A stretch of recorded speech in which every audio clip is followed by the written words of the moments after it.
uzobona kanjani le watu ukuthi zishishimana bona hechwa hakele backstation trileng e busy lisuzi lilizi dishimane tsena di tla honna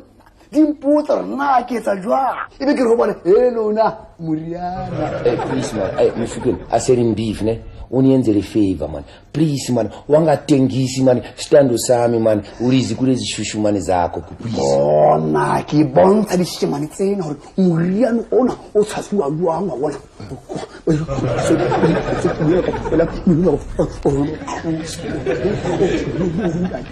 se shimane se futhuma tsa ke muriana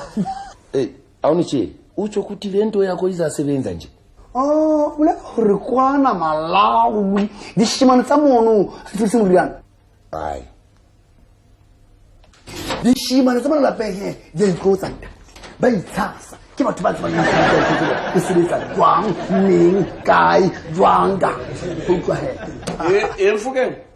kutena mfondini udliwa zincokuthi Chawi ke ne ke mpa ke ruta mokgotsi wa ka mona Chirwali dance e tshakele ile ba ditsa gore ke shaka boom. As far as I'm concerned andiyazi kwenzeka ngona lo amehlo sexy wena uyabhinyalaza uyazibhoja I don't